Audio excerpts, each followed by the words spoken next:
Okay बेटा, हम लोग थोड़ी देर में शुरू करते हैं। Just in 2 minutes. हाँ, अभी और बच्चे ऐड हो रहे हैं। यहाँ सामने आ जाओ।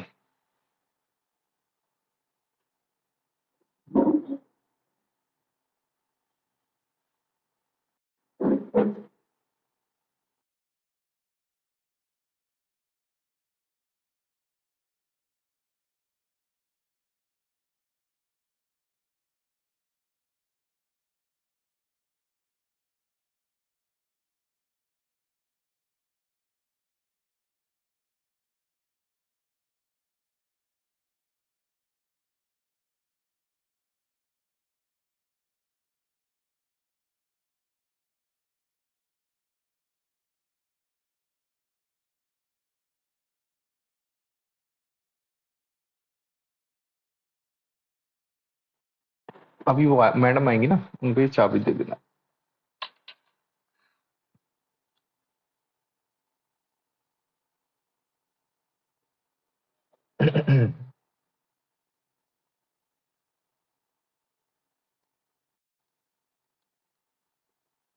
ओके बच्चों, हम शुरू करते हैं। आज अकाउंट्स की हमारी क्लास है, बट अकाउंट्स की क्लास में हम स्टार्ट करेंगे कहाँ से? हम स्टार्ट करेंगे कॉस्टिंग से। आज मैं आपको कॉस्टिंग करवाऊंगा पहले। एकदम नई चीज है आप लोगों के लिए। एक मिनट, मैंने खुद को अनम्यूट किया क्या? ओ, आप ठीक है। मैं अनम्यूट किया नहीं, मैं खुद ही बात कर रहा था। तुम्हें लगा नहीं सर सामने से सिर्फ बड़बड़ा रहे हैं, उन्हें एक बार बता दो।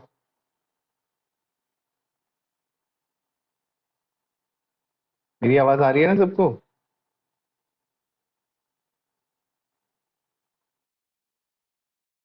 एक बार जल्दी से सब यस बोल दो ताकि मुझे लगे सब यहीं पे ही है।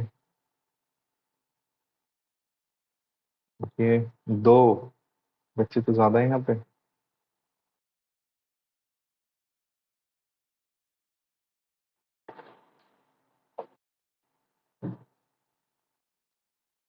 अरे ये तो सो रही है अभी तक, कौन था ये? चलो ठीक है, हम लोग शुरू करते हैं। पहले बच्चों थोड़ा सा मैं आपको कोर्स के बारे में बता देता हूँ। फिलहाल अभी जो हमारे पास सब्जेक्ट्स हैं ये है, एक पहला अकाउंट्स, दूसरा है इको एंड बिजनेस। सारे दो दो सब्जेक्ट है एक्चुअल में। Accounts and cost, eco and business, maths and stats, law and ethics. Law and ethics है या फिर law and business communication, right?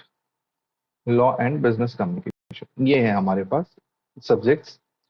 Exam की बात करें तो बच्चों हमारे जो एग्जाम है वो OMR शीट पे होंगे। और क्योंकि एग्जाम OMR शीट पे हो रहे हैं, इसका क्या मतलब होता है? इसका मतलब होता है कि एग्जाम तो ऑब्जेक्टिव होने वाले हैं। और ऑब्जेक्टिव के हिसाब से आपका जो पढ़ने का पैटर्न है वो थोड़ा सा बदल जाएगा। देखिए, मैं या दूसरे टीचर्स जो होंगे। नेगी जी लेट क्यों हो गए आप?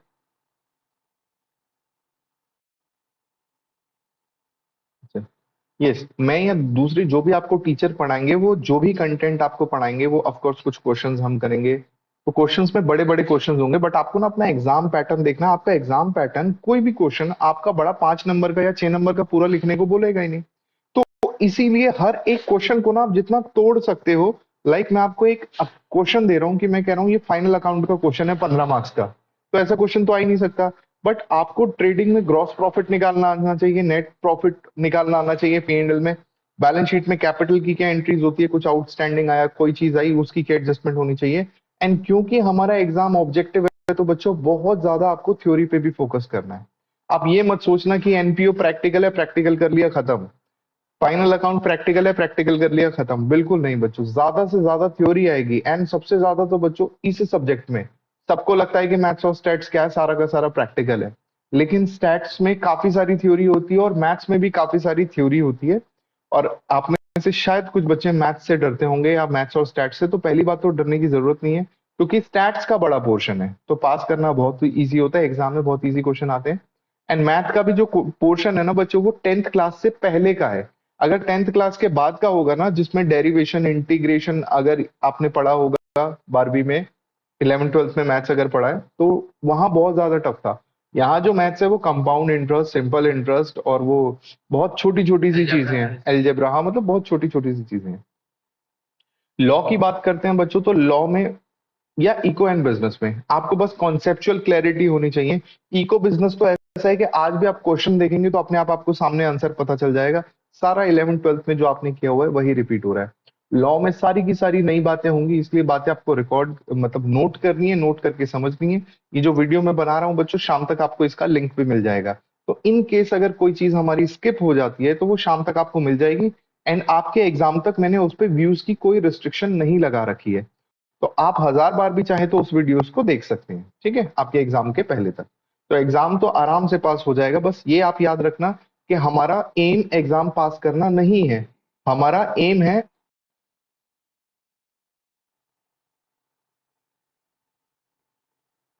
यस, हमारा एम एग्जाम पास करना नहीं है, हमारा एम है नॉलेज ग्रैब करना।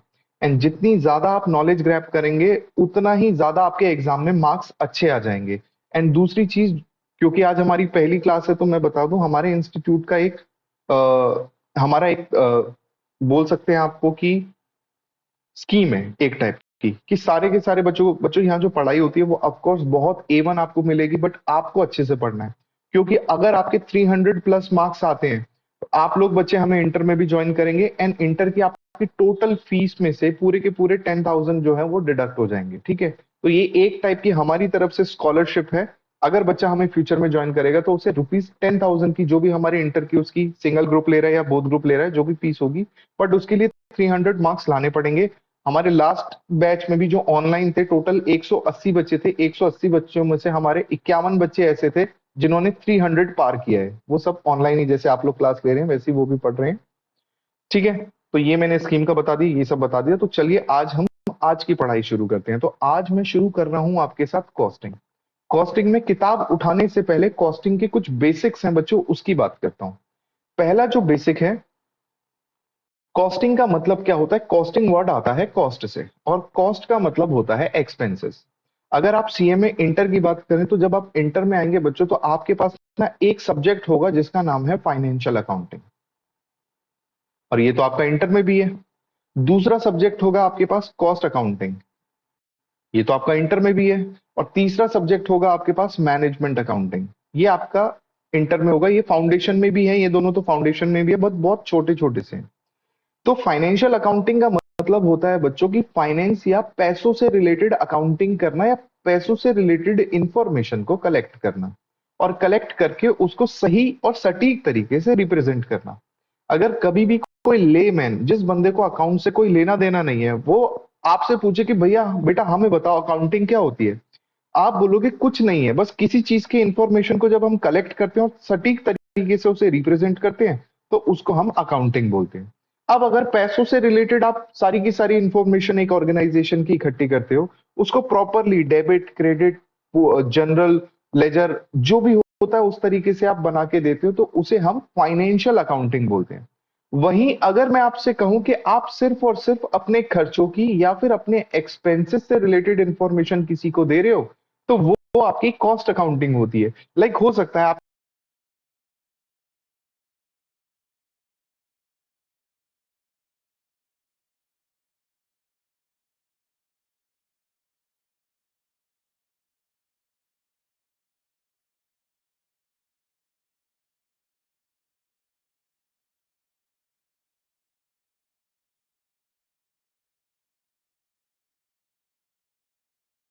लग गए थे, आज आप आपके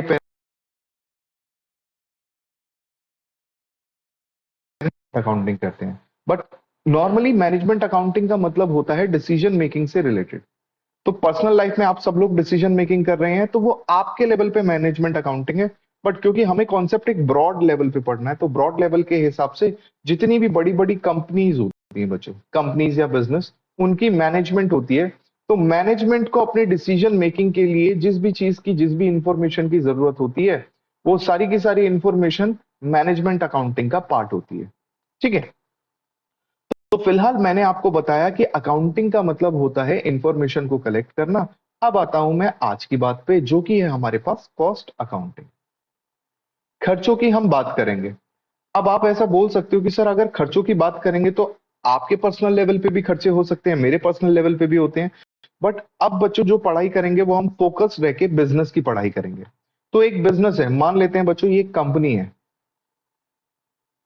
इस कंपनी में ना बच्चों ढेर सारे डिपार्टमेंट होते हैं। ढेर सारे डिपार्टमेंट में जैसे मैं यहां लिखता हूं, एक डिपार्टमेंट है बच्चों जिसको हम बोलते हैं परचेज डिपार्टमेंट। इस डिपार्टमेंट का क्या काम है? इस डिपार्टमेंट का काम है कि जब प्रोडक्शन होगा तो रॉ मटेरियल खरीद के लाएगा। बस क्या इतना सही काम है कि रॉ मटेरियल खरीद के लाए? ये मार्केट में जाएगा, देखेगा कि मेरा रॉ मटेरियल कितने सप्लायर्स देते हैं, उन सप्लायर में से कौन से सप्लायर ऐसे हैं जो सबसे सस्ता मुझे दे रहे हैं बट क्वालिटी में कोई कॉम्प्रोमाइज नहीं हो रहा, या फिर ऐसे सप्लायर कौन से हैं जो बिल्कुल मेरे नियर हैं और मेरे को जब जरूरत हो तब मेरे को माल दे दे। तो मतलब परचेज डिपार्टमेंट का काम परचेज से रिलेटेड हो गया। दूसरा डिपार्टमेंट आता है बच्चों प्रोडक्शन डिपार्टमेंट। प्रोडक्शन डिपार्टमेंट का काम है कि जो भी रॉ मटेरियल आपको मिला है उससे फिनिश प्रोडक्ट देना एंड क्वालिटी में कोई कॉम्प्रोमाइज नहीं होना चाहिए। प्रोडक्शन के बाद एक होता है बच्चों HR department, human resource department. इसके बाद एक होता है मेरे पास एडमिन डिपार्टमेंट जहां सारे ऑफिस वाले लोग बैठे होंगे। एक होता है मेरे पास मार्केटिंग या फिर सेलिंग एंड डिस्ट्रीब्यूशन डिपार्टमेंट। इसके अलावा और भी डिपार्टमेंट हो सकते हैं। बट बच्चों जब मैं कॉस्ट अकाउंटिंग करूंगा तो कॉस्ट अकाउंटिंग का मतलब है सर एक्सपेंस की अकाउंटिंग। आप कहोगे सर इन सबके लेवल पे खर्चे होते हैं, सही बात है, यस और नो? सबके लेवल पे खर्चे तो सभी लोग करते हैं। एक और डिपार्टमेंट जिसको हम भूल ही गए, सबसे इंपॉर्टेंट सेल्स डिपार्टमेंट। सारी कमाई तो सेल्स डिपार्टमेंट ही करके देता है। तो बच्चों खर्चे सबके लेवल पे हो रहे हैं, लेकिन जब आप कॉस्ट अकाउंटिंग फाउंडेशन के बच्चे के रूप में पढ़ रहे हैं तो आपको ये पढ़ना है प्रोडक्शन के हिसाब से कि जब हम किसी चीज को मैन्युफैक्चर करते हैं तो उसकी क्या कॉस्ट आती है। तो पूरा का पूरा am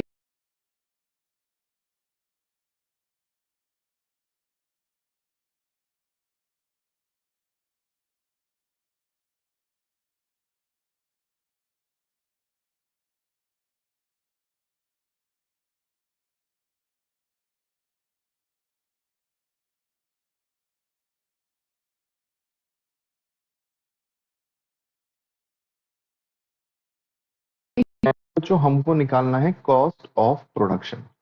so cost of production, इसका मतलब ये हुआ कितने भी डिपार्टमेंट आपके ऑर्गेनाइजेशन के अंदर है, जब तक आप सीएमए फाउंडेशन के बच्चे हैं, तो कॉस्टिंग आपको कहां पे देखनी है? सिर्फ और सिर्फ फैक्ट्री के अंदर। खर्चे बच्चों फैक्ट्री के बाहर भी है, लेकिन फिलहाल आप उसकी बात नहीं करेंगे। जब आप थोड़े से और बड़े हो जाएंगे तो फैक्ट्री के बाहर के भी खर्चे पड़ेंगे। इवन मैं अभी भी बाहर का सब कुछ आपको बताऊंगा, बट फिलहाल आपको फोकस ये रखना है कि आप फैक्ट्री के अंदर की बात करेंगे। ठीक है, तो चलिए आज का पहला कॉन्सेप्ट। पहला कॉन्सेप्ट है बच्चों हमारी कॉस्ट की क्लासिफिकेशन, जिसको हम बोलते हैं क्लासिफिकेशन ऑफ कॉस्ट। पहली जो क्लासिफिकेशन है वो आपने पढ़ी हुई है, बट आपको शायद एकदम एग्जैक्ट वर्ड टू वर्ड या कॉन्सेप्चुअली समझ ना आए। पहली जो बच्चों हमारे पास है इसको हम बोलते हैं as per relation to the production. Relation to production, कि आपके खर्चों का क्या प्रोडक्शन से कोई रिलेशन होता है? अगर होता है तो उसे हम डायरेक्ट एक्सपेंस कहते हैं, अगर नहीं होता तो उसे हम इनडायरेक्ट एक्सपेंस कहते हैं। तो याद रहेगा बच्चों दो कैटेगरीज आती है इसमें, पहली आती है डायरेक्ट एक्सपेंस, डायरेक्ट एक्सपेंस, और दूसरी आती है इनडायरेक्ट एक्सपेंस। एंड याद करो बच्चों आपने बचपन से ही, जब आप 11th क्लास में थे तब से ही आपने पढ़ा है कि आपको ट्रेडिंग अकाउंट बनाना है, आपको पी एंड एल बनाना है। ट्रेडिंग अकाउंट में सारे के सारे सिर्फ और सिर्फ डायरेक्ट एक्सपेंस जाते हैं, पी एंड एल में सारे के सारे इनडायरेक्ट एक्सपेंस जाते हैं। तो डायरेक्ट एक्सपेंस का मतलब होता है बच्चों वो सारे एक्सपेंसेस जो कि प्रोडक्शन के साथ डायरेक्टली रिलेटेड है। एंड मैं बोल सकता हूं कि नो डायरेक्ट एक्सपेंस, कि अगर आप डायरेक्ट एक्सपेंस नहीं करते, this is equals to no production. अगर बच्चों आप डायरेक्ट एक्सपेंस नहीं करेंगे तो आपकी प्रोडक्शन रुक जाएगी। एंड अगर आपको बहुत ज्यादा प्रोडक्शन करनी है तो आपको डायरेक्ट एक्सपेंस भी बहुत ज्यादा बढ़ाने पड़ेंगे। इसका एक छोटा सा एग्जांपल है, आप सिर्फ अपने लिए मैगी बनाओ और आप घर में सबके लिए मैगी बनाओ, और एक शादी हो रही है, शादी में सारे के सारे बारातियों के लिए मैगी बनानी है। तो मैगी क्या है बच्चों? मैगी मटेरियल है। मटेरियल मतलब एक डायरेक्ट एक्सपेंस। जितना ज्यादा आउटपुट चाहिए उतना ज्यादा आपको मटेरियल कंज्यूम करना पड़ेगा, मटेरियल यूज करना पड़ेगा। जितना ज्यादा प्रोडक्शन करना उतने ज्यादा लोगों को भी लगाना पड़ेगा, उतना ज्यादा समय आपका लगेगा। बट इनडायरेक्ट एक्सपेंस होते हैं बच्चों जिनका प्रोडक्शन के साथ कोई डायरेक्ट रिलेशनशिप नहीं होता। यहां पे हम कहते हैं कि production is possible, production is possible even without occurring indirect expenses। ठीक है, इनडायरेक्ट कॉस्ट लिख दिया या फिर इनडायरेक्ट एक्सपेंसेस। अब आप कहोगे कि सर ऐसा कैसे कि खर्चा है हो भी नहीं रहा तब भी प्रोडक्शन हो रही है। तो बच्चों इनडायरेक्ट एक्सपेंस में मोस्टली जो खर्चे होते हैं ना वो फाइनल टच के लिए होते हैं, फाइनल टच के लिए। फॉर एग्जाम्पल, मैं आपसे कहता हूं कि बच्चों मैंने आपके लिए खीर बनाई है, खीर में मैंने दूध भी डाला है, चावल भी डाले हैं, चीनी भी डाली है, बट इसके अलावा कुछ और नहीं डाला, तो क्या ये खीर है? ऑफ कोर्स खीर ही तो है। बट आपने उसे ऊपर से बादाम से गार्निश कर दिया, तो ये जो ऊपर से आपने बादाम डाली ये क्या है बच्चों? ये एक इनडायरेक्ट मटेरियल है। अगर आप इसे ना डालते तो भी हम उसे खीर ही बोलते, तो भी वो मेरा प्रोडक्शन ही होता। इसी तरीके से बच्चों मान लो कि मेरी शू की फैक्ट्री है, मैं एक जूता बनाता हूं, तो जूते में पहले जो नीचे का लेयर होता है मैंने वो बनाई, ऊपर का हिस्सा बनाया, उसको चिपका दिया, चिपकाने के बाद मेरा जूता तैयार है। बट मैंने उस पर पॉलिश नहीं करी लास्ट में। तो पॉलिश जो है बच्चों, पॉलिश इनडायरेक्ट मटेरियल है। मेन जो मटेरियल है, मेन जो आइटम वो लेदर था जिससे जूता बना, फिनिश गुड। फिनिश गुड बन के तैयार है लेकिन फाइनल टच के साथ नहीं है। सिमिलरली अगर आपने कभी अपने घर में फर्नीचर बनवाया है, तो जो भी फर्नीचर सोफा बना देते हैं या फिर आपके लिए बेड बनाते हैं, सब कुछ बनाने के बाद वो फाइनल पॉलिश करते हैं। सो वो पॉलिश एक इनडायरेक्ट मटेरियल होता है। तो क्लियर हुई बच्चों कि खर्चे दो टाइप के होते हैं, डायरेक्ट और इनडायरेक्ट। अगर मैं अकाउंट्स की ट्रीटमेंट दूं तो सारे के सारे डायरेक्ट एक्सपेंसेस ट्रेडिंग अकाउंट में जाते हैं। अब कमाल की बात तो ये बच्चों, बचपन से आपको पागल बनाया गया है ट्रेडिंग अकाउंट बता के। ट्रेडिंग अकाउंट कोई अकाउंट होता ही नहीं है, एक्चुअल में मैन्युफैक्चरिंग अकाउंट होता है। और अब देखो अकाउंट अपने आप ही आपको समझ आ जाएगा कि मैन्युफैक्चरिंग के लिए जो डायरेक्ट आइटम है उसको हम मैन्युफैक्चरिंग या ट्रेडिंग अकाउंट में डालते हैं। क्यों? क्योंकि उन खर्चों को नहीं किया तो मैन्युफैक्चरिंग रुक जाएगी। और अगर आपकी मैन्युफैक्चरिंग नहीं रुकती है तो वो P&L में डाल देते हैं, क्योंकि वो इनडायरेक्ट खर्चे होते हैं, उनका प्रोडक्शन से कोई लेना देना नहीं है। जिसका छोटा सा एग्जांपल है बच्चों टेलीफोन बिल। अब टेलीफोन करो ना करो, बिल भरो ना भरो, क्या प्रोडक्शन में कोई फर्क पड़ेगा? नहीं। दूसरा हो गया डेप्रिसिएशन। आप डेप्रिसिएशन चार्ज करो या मत करो, प्रोडक्शन से कोई लेना देना नहीं है। क्लियर है ये बात? फर्स्ट क्लासिफिकेशन सबको क्लियर है, डायरेक्ट एंड इनडायरेक्ट। सेकंड जो क्लासिफिकेशन होती है बच्चों वो होती है एलिमेंट, एलिमेंट वाइज। अगर मैं एलिमेंट वाइज अपने कॉस्ट को या खर्चों को ब्रेक करूं तो बच्चों मेरे को ना तीन ब्रॉड कैटेगरीज मिलती है। तीन ब्रॉड कैटेगरीज में कहता है कि कभी भी किसी भी चीज से, आप खुद देखो, अगर आप खुद भी खर्च कर रहे हो, बट अगेन हमारा जो फोकस है वो होना चाहिए किसी प्रोडक्शन ऑर्गेनाइजेशन में। तो कहता है सबसे इंपॉर्टेंट जो एलिमेंट है वो होता है मटेरियल। दूसरा जो खर्चा होता है वो होता है लेबर का, या तो सामान का खर्चा होगा या फिर लोगों का खर्चा होगा। इसके अलावा अगर कुछ बचता है तो उसको हम बोलते हैं अदर एक्सपेंसेस। बट कभी भी आप कोई खर्चा देखो बच्चों तो इनके अलावा बहुत रेयरली होता है कि कोई दूसरा खर्चा होता है। तो ये तीन कैटेगरी हमने बना रखी है, इसके अलावा कोई चौथी कैटेगरी नहीं होती है। क्लियर है बच्चों ये बात भी आपको?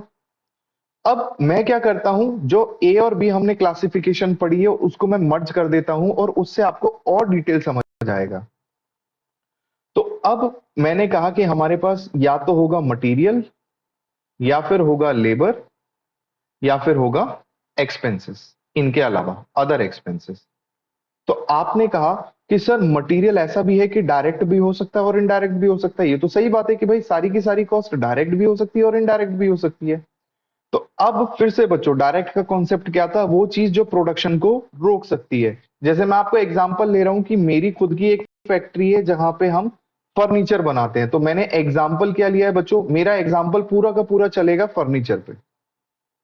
फर्नीचर से रिलेटेड अगर मेरी फैक्ट्री है तो बच्चों मेरा जो डायरेक्ट मटेरियल है, डायरेक्ट मटेरियल को हम बोलते हैं बच्चों टिम्बर। याद रखना, आप इसमें वुड बोल सकते हैं, लकड़ी बोल सकते हैं, बट टिम्बर जिससे डायरेक्टली फर्नीचर बनता है, तो टिम्बर उसका एकदम कहते हैं ना पॉइंट टू पॉइंट वर्ड है, वरना आप वुड भी बोल सकते हैं। सो टिम्बर मतलब ये वो लकड़ी है जिससे मैं फर्नीचर बनाऊंगा। आप कहते हो कि सर हम आपको लकड़ी ही नहीं दे रहे, अगर आप मुझे लकड़ी नहीं दोगे क्या मैं फर्नीचर बना सकता हूं? Answer is no. नेक्स्ट आता है लेबर। एक व्यक्ति होता है बच्चों जिसको हम बोलते हैं कारपेंटर। पता है कारपेंटर क्या करता है? ये लकड़ी पे घिसता है, कैसा साइज बना देता है उसको, कभी कुर्सी बना देता है, कभी सोफा बना देता है, कभी बेड बना देता है। क्लियर है बच्चों? उसके बाद अदर एक्सपेंसेस में मैंने यहां लिख दिया कैरेज इन वर्ड। सुना ये वर्ड अपने बच्चों, कैरेज इन वर्ड? कैरेज इन वर्ड मतलब जो रॉ मटेरियल लाने के खर्चे हैं वो। अब याद रखो, आप इन तीनों में से किसी भी खर्चे को करने से मना कर दो, आपका प्रोडक्शन रुक जाएगा। जैसे आपने कहा सर वुड नहीं चाहिए, मैं ऐसी बना लूंगा, नहीं बन सकता। कारपेंटर की जगह आपने कहा सर मैंने एक शेफ को बुला लिया, क्या वो बना देगा? नहीं बना पाएगा। कैरेज इनवर्ड, आप कह रहे हो कि सर मैं सामान लाने के ही पैसे नहीं दूंगा, तो आप सामान लाने के पैसे नहीं दोगे तो सामान आएगा ही नहीं, तो प्रोडक्शन कैसे होगी? तो ये हो गए मेरे पास डायरेक्ट एक्सपेंसेस। आपको याद रखना है बच्चों, जब आप सारे के सारे डायरेक्ट एक्सपेंस को ऐड कर देते हैं तो वो मिलके बनती है प्राइम कॉस्ट।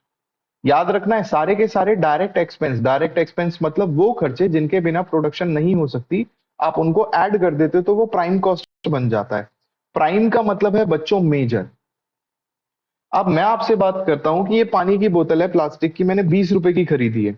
अगर ये 20 रुपए की पानी बोतल है ना बच्चों, तो मैं मानता हूं कि 10 रुपए की इसकी कॉस्ट ऑफ प्रोडक्शन है। तो 10 में से 8 से 9 रुपए इसके मटेरियल के, लेबर के या फिर अदर डायरेक्ट एक्सपेंस के होंगे। जो इनडायरेक्ट एक्सपेंस है वो इसमें 10 to 15% होगा, उससे ज्यादा नहीं होगा। तो इसका मतलब ये पता चला कि सर 80% to 90% जो कॉस्ट है वो सारी की सारी डायरेक्ट कॉस्ट है। तो इसका मतलब टोटल कॉस्ट का एक बड़ा हिस्सा क्या है? Prime cost. इसीलिए हमने डायरेक्ट कॉस्ट के टोटल को बोल दिया प्राइम कॉस्ट। अब हम आते हैं बच्चों इनडायरेक्ट एक्सपेंसेस पे।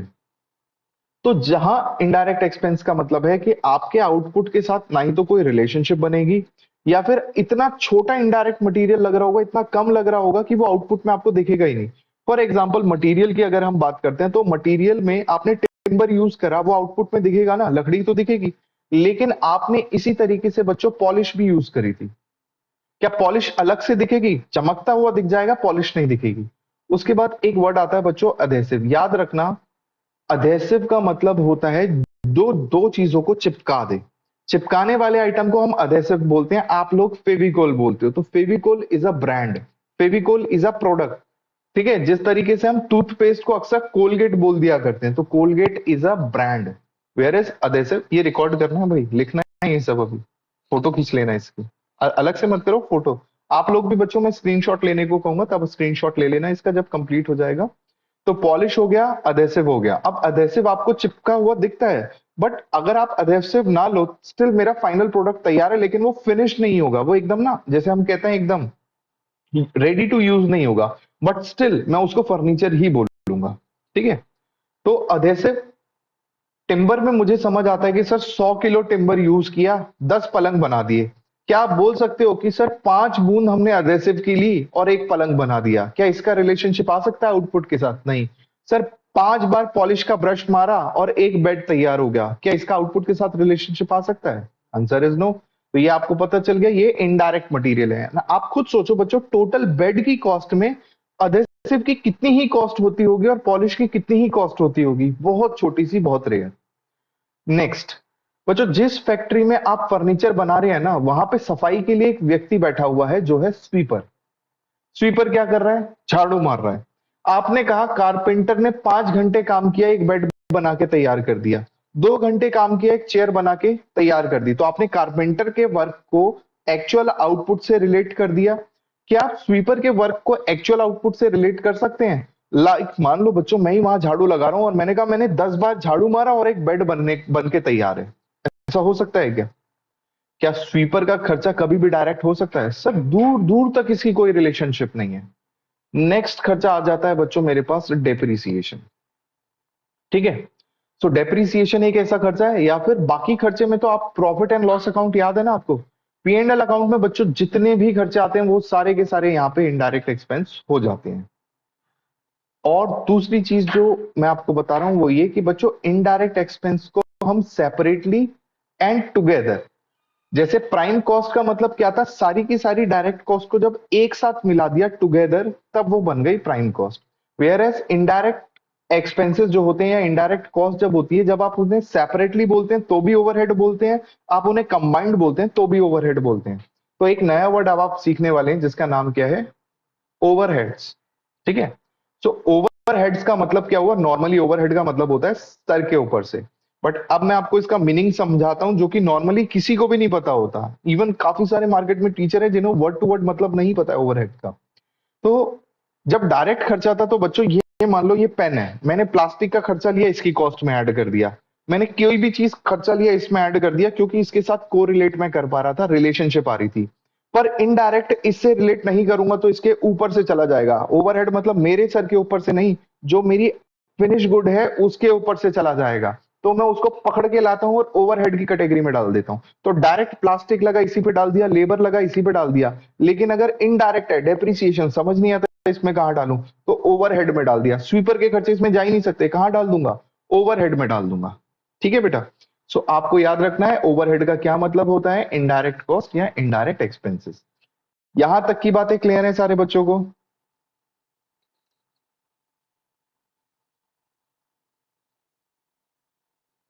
जल्दी से यस नो बोलो जो बच्चे क्लास ले रहे हैं। कोई डाउट है तो पूछो।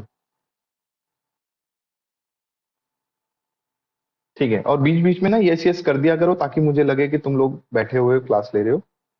अब दूसरा जो मैं टॉपिक करवा रहा हूँ बच्चों, ये आपके एग्जाम में जो 20 मार्क्स का आपका 20%, मार्क्स तो नहीं, 20% का आपका कॉस्टिंग है। 20% में से 50% मतलब 10 मार्क्स का ये कॉस्ट शीट है। कॉस्ट शीट का क्वेश्चन आपको आएगा, इसमें ढेर सारे ऑब्जेक्टिव बनेंगे। तो अब हम कॉस्ट शीट बनाना सीख रहे हैं, आप ध्यान से समझना। आपको पॉइंट टू पॉइंट सारी की सारी चीजें आनी चाहिए, और अगर आप रजिस्टर लेके बैठे हो तो मेरे साथ साथ आप भी बना लो। और उसके बाद मैं आपको रीजन बताऊंगा कि क्यों एक एक आइटम इस तरीके से आया। तो कॉस्ट शीट में बना रहा हूं, आप भी बनाते जाओ बच्चों, फिर एक ही बार में डिस्कस करेंगे। और पहले जो 2 पेजेस हमने किए हैं उसकी मैं आपको स्क्रीनशॉट दे दूंगा, या ये लो बच्चों, पहले तो आप इनके स्क्रीनशॉट ले लो। पहला स्क्रीनशॉट इसका ले लो।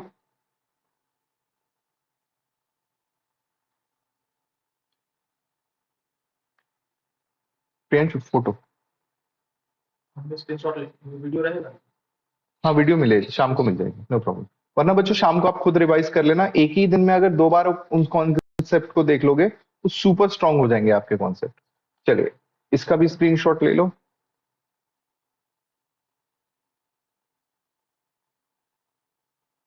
और अब आ जाते हैं हम कॉस्ट शीट पे। कॉस्ट शीट का मतलब ये है बच्चों कि जो हम खर्चे कर रहे हैं ना, हम उन खर्चों को एक तरीके से लगाएंगे। तो मैं आइटम लिख रहा हूं, आप भी साथ साथ बना लो, फिर हम डिस्कस करेंगे।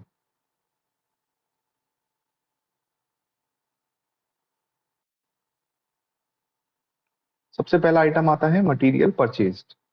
उसमें हम ऐड करते हैं opening stock of material, opening stock of raw material, minus करते हैं closing stock of raw material. और इतना करने के बाद मेरा टोटल आता है इनसे, जिसको मैं बोलता हूं दिस इज डायरेक्ट मटेरियल। फिर डायरेक्ट मटेरियल में मैं ऐड करता हूं डायरेक्ट लेबर, डायरेक्ट एक्सपेंसेस। और जब सारे के सारे डायरेक्ट आइटम ऐड हो जाते हैं बच्चों, तो हमारे पास बनती है प्राइम कॉस्ट। फिर प्राइम कॉस्ट में मैं ऐड करता हूं फैक्ट्री ओवरहेड। फैक्ट्री ओवरहेड को ही दूसरे नाम से बोलते हैं प्रोडक्शन के ओवरहेड, और तीसरे नाम से बोलते हैं वर्क्स ओवरहेड। इनको ऐड करते हैं, और इनको ऐड करने के बाद मेरे पास बनता है gross factory cost. Gross factory cost. फिर ग्रॉस फैक्ट्री कॉस्ट में हम ऐड करते हैं opening stock of WIP, opening stock of work in progress, minus closing stock of work in progress. और इतना करने के बाद आ जाता है बच्चों मेरे पास फैक्ट्री कॉस्ट। फिर फैक्ट्री कॉस्ट में हम ऐड करते हैं एडमिन या फिर ऑफिस के ओवरहेड्स। और ये ऐड करने के बाद आता है मेरे पास कॉस्ट ऑफ प्रोडक्शन। फिर कॉस्ट ऑफ प्रोडक्शन में हम प्लस माइनस करते हैं opening stock of finish goods, and इसमें से माइनस करते हैं closing stock of finish goods. और इतना करने के बाद जो आइटम आता है उसको बोलते हैं बच्चों हम cost of production of goods sold. कि जो मैंने गुड्स बेचे हैं उनकी क्या कॉस्ट ऑफ प्रोडक्शन है। आफ्टर दैट बच्चों हम इसमें ऐड करते हैं selling and distribution expenses, selling and distribution overheads. और उसके बाद आता है बच्चों मेरे पास कॉस्ट ऑफ सेल। और कॉस्ट ऑफ सेल में हम ऐड कर देते हैं बच्चों प्रॉफिट, और मेरे पास बन जाता है सेल। और यहाँ पे मेरा कॉस्ट शीट का पूरा फॉर्मेट खत्म हो गया। आप बना लो, जैसी बन जाए मेरे को एक बार ओके या बोल देना बन गया, फिर मैं आपको आगे समझाता हूँ कि ये क्यों पॉइंट टू पॉइंट ऐसी बनी है।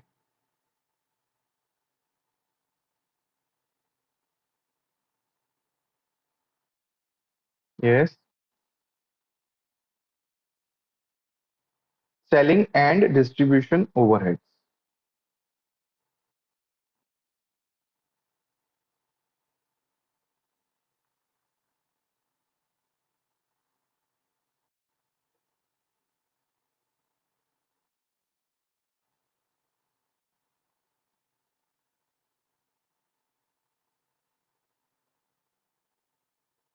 हो गया?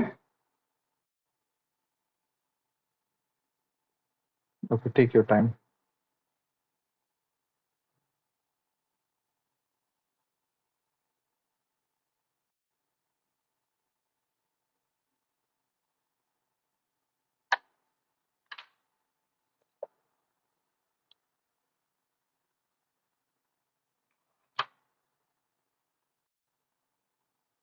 हो गया ना?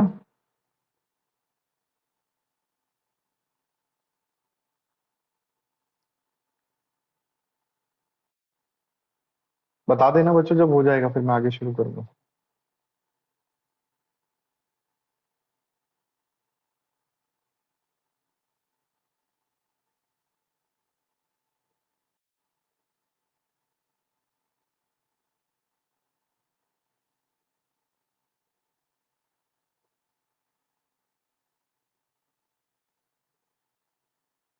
ठीक है, अब मेरी बात सुनो।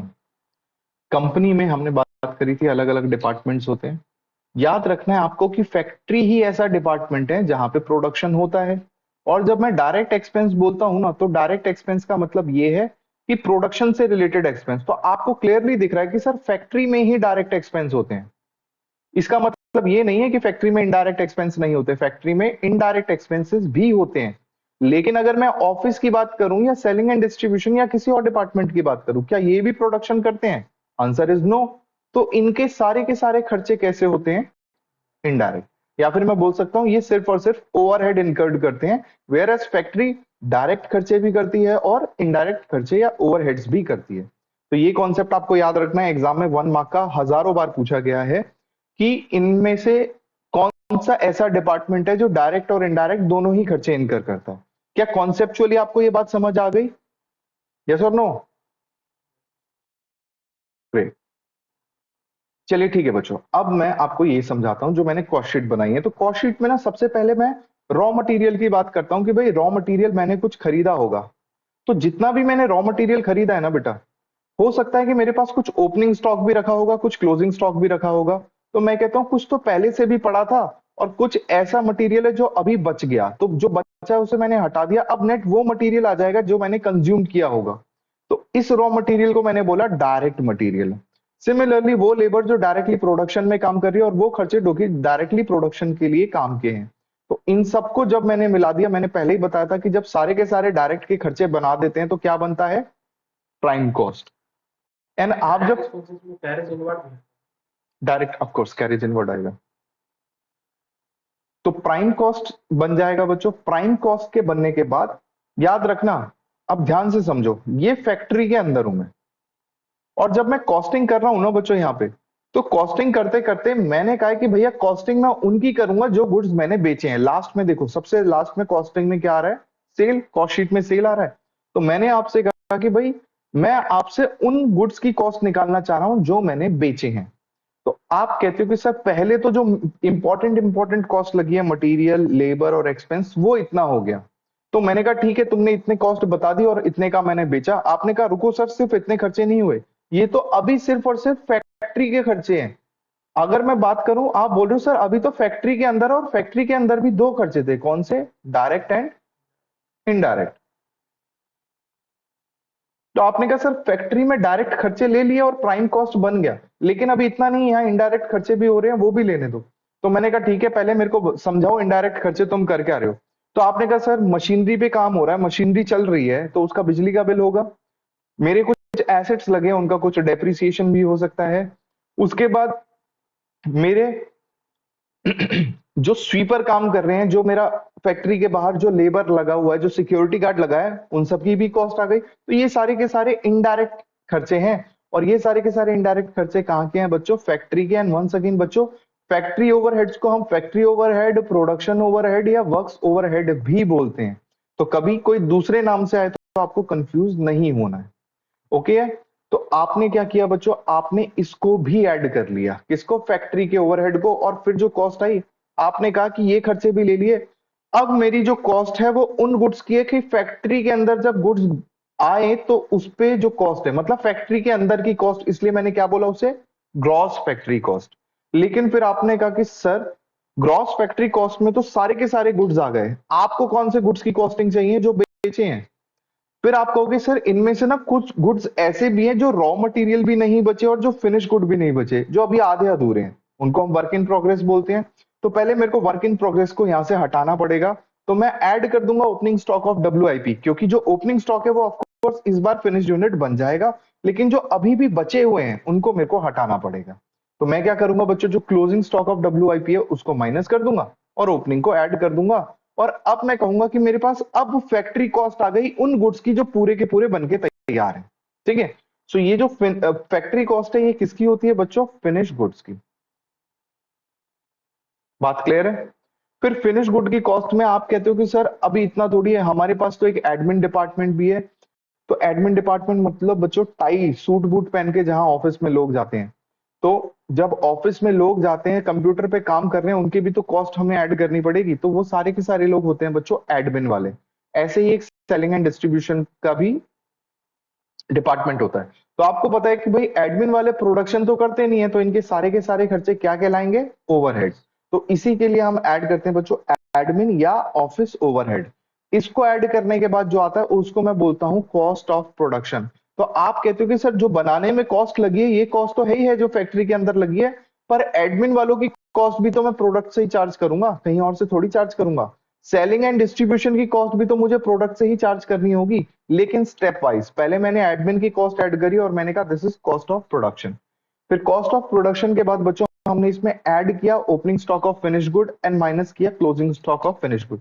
अब सवाल ये है कि भाई ऐसा क्यों किया है? तो फिर से बच्चों आपको उन यूनिट्स का निकालना है जो आपने बेची है। मैं तो अभी वो बता रहा हूं जो मैंने प्रोड्यूस करी है। अब 100 यूनिट प्रोड्यूस करी, क्या गारंटी है 100 की 100 बिकेंगी? हो सकता है 10 ना बिके। तो जो 10 नहीं बिकी उनको हटाना पड़ेगा।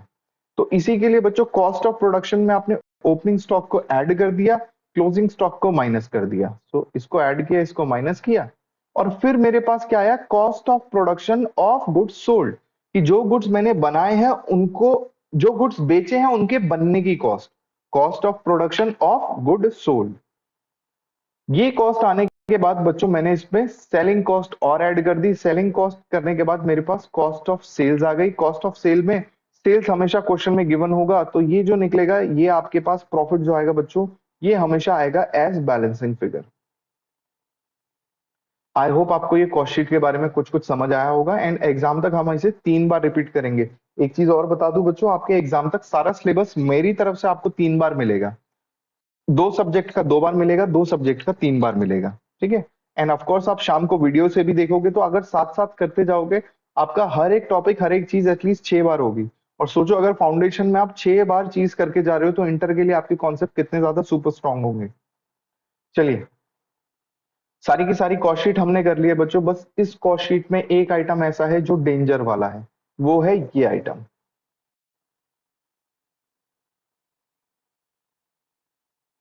ये जो आइटम है ना बच्चों, यहां मैंने आपके लिए बना दिया डेंजर का साइन। मैं आपसे कह रहा हूं कि बेटा ये जो क्लोजिंग स्टॉक है ना, ये डेंजर वाला आइटम है। आपने कहा सर ऐसा इसने क्या कर दिया जो आप इसको डेंजर का आइटम बता रहे हो? तो बच्चों क्लोजिंग स्टॉक के लिए आपको याद रखना है कि क्लोजिंग स्टॉक की ना वैल्यूएशन होती है। बट दिक्कत ये है कि जब मैं अकाउंटिंग करता हूं ना, तो अकाउंटिंग तो फाइनेंस वाले भी कर रहे हैं जो कि फाइनेंशियल अकाउंटिंग होती है, और अकाउंटिंग कॉस्ट वाले भी कर रहे हैं। अब ये दोनों की दोनों ना अपने लिए जो वैल्यूएशन ऑफ स्टॉक करते हैं, वैल्यूएशन ऑफ स्टॉक के डिफरेंट मेथड्स यूज करते हैं। तो अगर बच्चों किसी भी चीज को करने का डिफरेंट मेथड करूंगा तो मेरे पास तो आंसर अलग अलग आएगा ना। तो क्योंकि आप कॉस्ट शीट बना रहे हो तो आप कॉस्टिंग का तरीका यूज करते हो। ये मैं आपको बता दूं बच्चों, फाइनेंस के हिसाब से ना आपको अकाउंटिंग स्टैंडर्ड्स फॉलो करने होते हैं। कॉस्ट के हिसाब से आपको कॉस्ट अकाउंटिंग स्टैंडर्ड्स फॉलो करने होते हैं। तो फाइनेंस वाली अकाउंटिंग में कहता है कि सिर्फ दो मेथड है, फीफो की हम आगे करेंगे, first in first out and weighted average. सिर्फ ये दो मेथड्स होते हैं। Whereas cost accounting system हमें कह रहा है कि भाई आप लीफो भी कर सकते हो, लास्ट इन फर्स्ट आउट, आप फीफो भी कर सकते हो, और आप वेटेड एवरेज भी कर सकते हो। अब हो सकता है ना बच्चों, अकाउंट्स में मैंने फीफो मेथड लिया हो, कॉस्ट में लीफो ले लूं, तो दोनों की वैल्यूएशन अलग हो जाएगी। तो ये यही कह रहा है कि वैल्यू आप खुद निकालो। तो कॉस्ट ऑफ प्रोडक्शन, ये जो क्लोजिंग स्टॉक निकला है, इस क्लोजिंग स्टॉक की वैल्यू कैसे आती है? सिंपल है, आप पहले निकालो कॉस्ट ऑफ प्रोडक्शन और इसको आप डिवाइड कर दो नंबर ऑफ यूनिट प्रोड्यूस से। नंबर ऑफ यूनिट्स प्रोड्यूस्ड क्या आ जाएगा बच्चों? जब टोटल कॉस्ट को हम नंबर ऑफ यूनिट प्रोड्यूस से डिवाइड करेंगे तो कॉस्ट पर यूनिट आ जाएगा। फिर कॉस्ट पर यूनिट को हम क्लोजिंग स्टॉक की यूनिट से मल्टीप्लाई कर देते हैं, तो क्लोजिंग स्टॉक यूनिट्स, और ऑटोमेटिकली इस क्लोजिंग स्टॉक की कॉस्ट आ जाती है। क्लियर है बच्चों ये फॉर्मूला? क्लोजिंग स्टॉक की वैल्यू हमेशा निकालनी पड़ती है। फिलहाल आपको ऐसा क्वेश्चन करना ही नहीं है जिसमें आपको वैल्यूएशन करनी पड़ेगी, बट इनकेस बाई चांस मिल गया, क्योंकि जब आप सीएमए इंटर में आएंगे वहां कॉस्ट शीट में हर बार क्लोजिंग स्टॉक आपको खुद निकालना पड़ेगा। बात क्लियर होती है बच्चों? यहाँ पे जो बच्चे ऑनलाइन क्लास ले रहे हैं जल्दी से बताओ, कोई डाउट है कॉस्ट शीट में किसी भी पॉइंट में बताओ, क्लोजिंग स्टॉक के फॉर्मूले में कोई डाउट है किसी पॉइंट में वो बताओ। प्रियांशु कोई डाउट?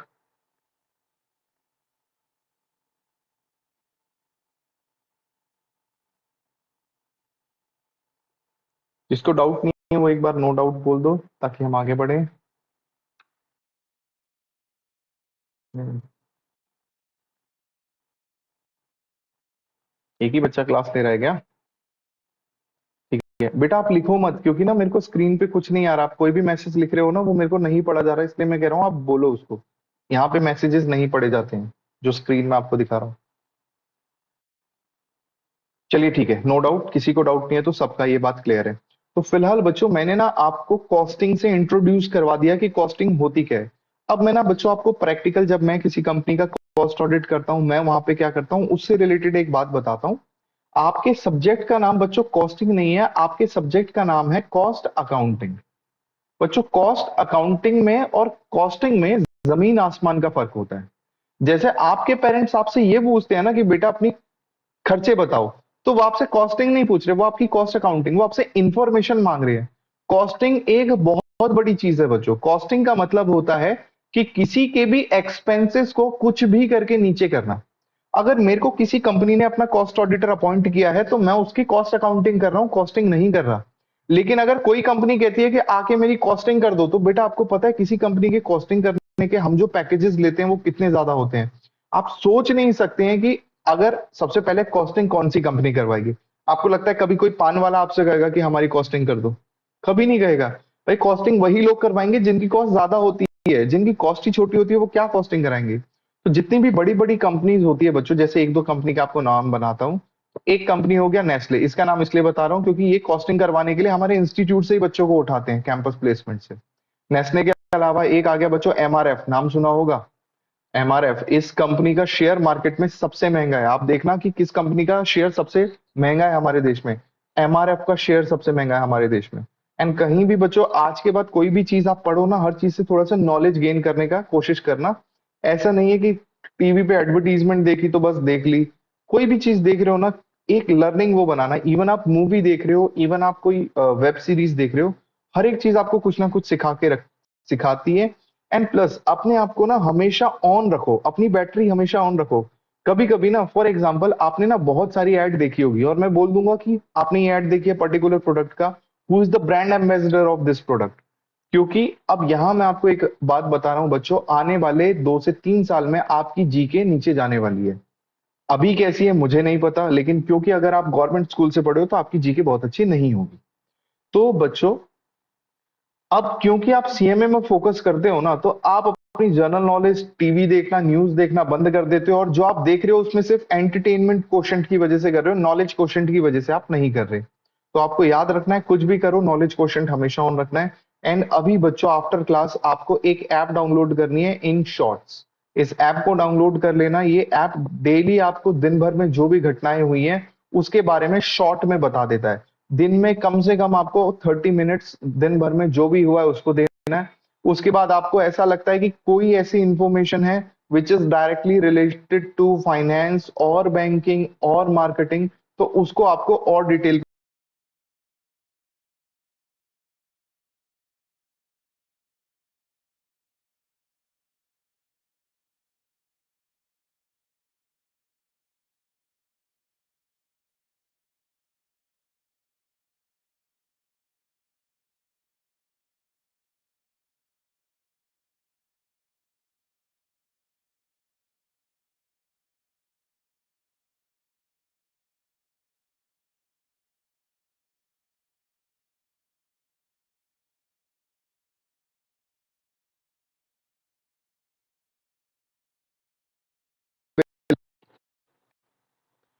यस बच्चों, फाइनेंस बैंकिंग या मार्केटिंग से रिलेटेड कोई भी चीज हो जो आपको लग रहा है कि भाई भविष्य जो आपका है उससे रिलेटेड कोई न्यूज है, तो उसको आप जरूरली पढ़ें। एंड स्पेशली कुछ पॉलिटिकल न्यूज हो उनको भी थोड़ा सा डिटेल में पढ़ लेना चाहिए कि इंटरनेशनल लेवल पे क्या हो रहा है।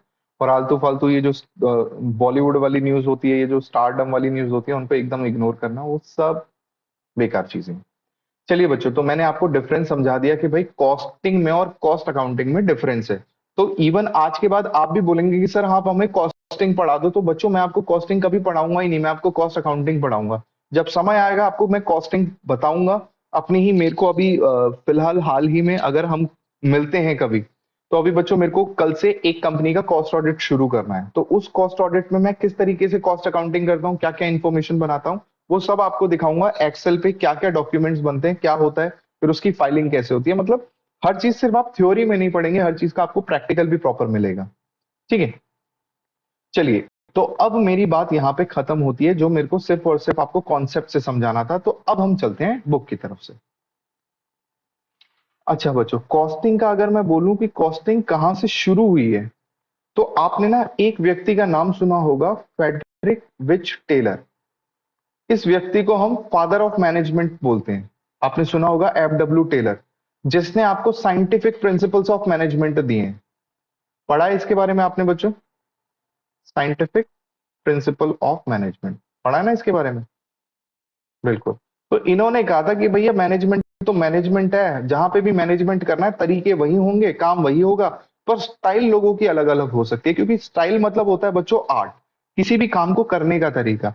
जैसे मैं आपसे कहता हूं कि आपका जो सिलेबस है ना, सिलेबस एक साइंस है कि वो हर बच्चे के लिए सेम सिलेबस ही है, लेकिन जो पढ़ने का पैटर्न है वो आपकी आर्ट और स्टाइल है, वो सबका डिफरेंट होता है। तो scientific principle of management, F.W. Taylor जो थे बच्चों, he was a mechanical engineer.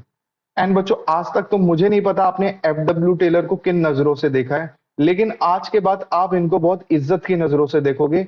आप हमेशा जिस तरीके से आपकी नजरों में आपके दादा दादी या जो पूर्वज थे वो रहे हैं, F.W. टेलर को भी वही सम्मान आज के बाद आप दोगे। क्यों?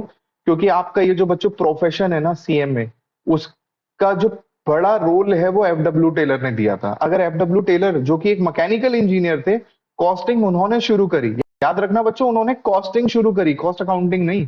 तो हमारा जो प्रोफेशन बना है, उनकी जो सबसे बड़ी पर्सनैलिटी है उसके पीछे, वो F.W. टेलर है। तो F.W. टेलर मैकेनिकल इंजीनियर थे, तो ये देखते थे कि किस काम को ज्यादा करवा सकते हैं। अब बच्चों जब आप लेबर पढ़ोगे ना, लेबर क्या, आप खुद मैनेजमेंट में भी आपने पढ़ा है, लेकिन आप खुद सोचो, अगर आप कोई भी काम कुछ लोगों में बांट देते हो तो काम जल्दी हो जाता है, यस और नो? काम जल्दी हो जाता है, लोगों में बांट दिया, लेकिन जरूरी नहीं है। ऐसा हो सकता है बच्चों कि मैं पढ़ाने में अच्छा हूं और आप मेरे से कहते हो कि सर सफाई करो, सफाई वाले बच्चे को कह दिया कि भैया आप पढ़ाओ, तो मतलब आपने जो डिस्ट्रीब्यूशन ऑफ वर्क किया है वो सामने वाले की कैपेबिलिटी के हिसाब से नहीं किया है, तो आपका जो वर्क डिस्ट्रीब्यूशन है वो प्रॉपर नहीं होगा। तो F.W. टेलर ने क्या करा, F.W. टेलर ने कहा कि भाई हम ना सभी को प्रोडक्शन में लगा रहे हैं, ये तो गड़बड़ हो गई। ऐसा करते हैं, जो सबसे हट्टे कट्टे बंदे दिख रहे हैं उनको हम भेजते हैं फैक्ट्री के बाहर, वो माल लाएंगे रखेंगे, लाएंगे रखेंगे, उनको उसी काम में रखते हैं। और उसके बाद जो बंदे बहुत तेज तेज हाथ चला रहे हैं उनको हम सुपरवाइजर भी बना देंगे और उनको हम एक्स्ट्रा पेमेंट भी करेंगे। तो जब ये लेबर सॉरी जब मैकेनिकल इंजीनियर थे, जब कंपनी में ये देखते थे कि किस तरीके से काम चल रहा है, इन्होंने ना बच्चों फोर्ड मोटर्स आपने सुना होगा, फोर्ड मोटर्स किसकी है? हेनरी फोर्ड की कंपनी थी जिसने बनाई थी, और फोर्ड मोटर्स एक बहुत बड़ी कंपनी है गाड़ियों की। फोर्ड मोटर्स में भी एफडब्ल्यू टेलर ने इंजीनियरिंग करी हुई थी, वहां पे एज इंजीनियरिंग ये काम करते थे। तो इन्होंने देखा कि किस तरीके से हम खर्चों को कम कर सकते हैं। तो खर्चों को करने का सही यही लगा कि भैया एक ही बारी में सब लोग सामान भी ला रहे हैं, फिर लाके खुद ही काम कर रहे हैं। उन्होंने काम बांट दिया कि सामान लाने की ड्यूटी तुम्हारी है, तुम सिर्फ सामान लाओ, सामान बनाने की ड्यूटी तुम्हारी है। तो इस तरीके से जब डिस्ट्रीब्यूशन ऑफ वर्क हुआ, तो एक तो जो लेबर थी वो एक्सपर्टीज बनी, उनको अपने काम में ज्यादा अच्छा मतलब एक्सपर्टीज हो गई, वो काम फास्ट फास्ट करने लग गए, जिसकी वजह से हमारी जो प्रोडक्टिविटी है बच्चों, याद रखना कभी भी फास्ट काम करते हैं तो प्रोडक्टिविटी बढ़ जाती है, सेम टाइम पे आप ज्यादा आउटपुट निकाल लेते हैं। फॉर एग्जाम्पल बच्चों, मैं एक टाइम पे था, मैं रोटी बनाता था, तो मुझे रोटी बनाने में, एक रोटी बनाने में 1 से 1.5 मिनट लगता था। अब मुझे लेस देन 30 सेकंड से एक रोटी बनाने में लगते हैं। क्यों? क्योंकि मैंने लगातार उस काम को किया। कोई भी काम बच्चों आप करते हैं उस पर एक्सपर्टीज हो जाती है, तो आपकी स्पीड बढ़ जाती है उस काम को करने की, तो उसको हम बोलते हैं प्रोडक्टिविटी बढ़ना। तो घूम फिर के मेरे को आपको एफडब्ल्यू टेलर की जो इंपॉर्टेंस है आपके कोर्स के लिए वो समझाना था, जो कि मैंने बता दिया। चलिए, अब यहाँ पे कहता है बच्चों इवेल्युएशन ऑफ कॉस्ट अकाउंटिंग, की कॉस्ट अकाउंटिंग शुरू कैसे हुआ। फिर से बच्चों, एफडब्ल्यू टेलर ने कॉस्ट अकाउंटिंग शुरू नहीं किया था, कॉस्टिंग शुरू किया था। फिर जब हमने उसकी रिकॉर्डिंग शुरू करी तो रिकॉर्डिंग मींस कॉस्ट अकाउंटिंग। अब ये कुछ बातें कह रहा है बच्चों, इसको आप प्रॉपरली छोड़ सकते हो। यहां से हम शुरू करते हैं, डेवलपिंग ऑफ कॉस्टिंग प्रोफेशन। तो हमारे अगर बात करें बच्चों, इंडिया से पहले few cost accountants were qualified mainly by ICMA, now Seema London. तो यूके या फिर लंदन का बच्चों ये एक इंस्टीट्यूट है जो सीएमए बनाता है, और उसको सीमा बोलते हैं। ठीक है। अगर हम अपने देश की बात करें तो बच्चों हमारे देश में एक्ट बना था 1959 में। अब मैं आपको एक काम की बात, कमाल की बात बताता हूं, क्योंकि बच्चों हर बार आपका कंपैरिजन किससे होने वाला है? चार्टर्ड अकाउंटेंट से होगा हर बार आपका। और आप कौन हो? आपको डिफरेंस बताऊं बच्चों इन दोनों में क्या होते हैं। सबसे पहले, अगर आपसे कोई पूछे कि किसका स्कोप ज्यादा है, नो डाउट बच्चों हंस के बता देना चार्टर्ड अकाउंटेंट का स्कोप ज्यादा होता है, चाहे वो जॉब की बात है चाहे वो प्रैक्टिस की बात है। लेकिन अगर कोई रीजन ये बोले, कोई भी ये बोले कि कॉस्ट अकाउंटेंट का स्कोप नहीं है, चार्टर्ड अकाउंटेंट से थोड़ा कम है, और अगर बंदा प्रैक्टिस में है मेरे जैसा, तो मेरे पास बच्चों जो काम है वो चार्टर्ड अकाउंटेंट से भी अच्छा काम मेरे पास आज की डेट पे रखा हुआ है। तो उसका रीजन क्या है कि वो सारी की सारी चीजें आपके स्किल्स से आती हैं। बहुत सारे सीएमए ऐसे हैं जो चार्टर्ड अकाउंट से अच्छे पैकेज ले रहे हैं, लेकिन यहाँ पे मैंने किसकी बात करी है बच्चों? वर्क स्कोप की। तो वर्क का स्कोप ज्यादा है इनके पास। इसका रीजन क्या है बच्चों? एक कंपनी फॉर्म होती है, कंपनी फॉर्म होते ही उस कंपनी को अपना ऑडिट करवाना पड़ता है। ऑडिट कंपनी को दो रीजन से करवाने पड़ते हैं, पहले कंपनीज एक्ट के अंदर, दूसरा इनकम टैक्स एक्ट के अंदर, दो ऑडिट करवाने पड़ते हैं। दोनों ऑडिट कौन करता है? दोनों ऑडिट करता है चार्टर्ड अकाउंटेंट। कंपनी एक्ट के अंदर जो ऑडिट है बच्चों उसके लिए कोई लिमिट नहीं है, और क्योंकि उसके लिए कोई लिमिट नहीं है तो एक चार्टर्ड अकाउंटेंट को कंपनी बनते ही काम मिल जाता है। लेकिन इनकम टैक्स के लिए लिमिट्स दे रखी है, तो सारी की सारी कंपनी पे इनकम टैक्स का ऑडिट नहीं होता है। बट नॉर्मल कंपनी एक्ट के हिसाब से तो ऑडिट मिल गया ना, फाइनेंशियल्स का ऑडिट सारे चार्टर्ड अकाउंटेंट्स को। वेयर एज अगर कॉस्ट अकाउंटेंट की बात करें तो कॉस्ट अकाउंटेंट को क्या मिलेगा? Cost audit. एंड भाई कॉस्ट ऑडिट के लिए लिमिट लगा रखी है कि जब किसी प्रोडक्ट की 50 करोड़ से ज्यादा की टर्नओवर होगी, तब उस प्रोडक्ट का कॉस्ट ऑडिट होगा। एंड जो कंपनीज है, कंपनीज भी क्या करती है? कंपनीज कहती है कि भाई हम पेनल्टी पे कर देंगे, बेटर टू पे the penalty of 50,000 instead of paying a cost accountant 1 lakh rupees of audit. अब आप खुद होते, आप खुद सोचो, आप कॉस्ट अकाउंटेंट के पॉइंट ऑफ व्यू से मत सोचो, आप खुद एक बिजनेस ओनर के पॉइंट ऑफ व्यू से सोचो, क्या आप अपना फायदा देखोगे? नहीं देखोगे। अगर पेनल्टी पे करके आपका काम बन रहा है तो आप पेनल्टी पे कर दोगे। बट अब मिनिस्ट्री ऑफ कॉर्पोरेट अफेयर्स बच्चों, एमसीए, जो सारे के सारे कंपनी से, रजिस्ट्रार से रिलेटेड काम देखता है, इसने ना सारे के सारे जितने भी कंपनीज थी जो पेनल्टी पे कर रही थी, सबको शो कॉस्ट नोटिस, एससीएन कहते हैं बच्चों, सबको शो कॉस्ट नोटिस दिया और कहा पेनल्टी तो तुमने दे दी ठीक है, लेकिन अब कॉस्ट ऑडिट मैंडेटरी है, तुम्हें करवाना ही पड़ेगा। तो अब कॉस्ट अकाउंटेंट्स का स्कोप थोड़ा सा और बढ़ गया।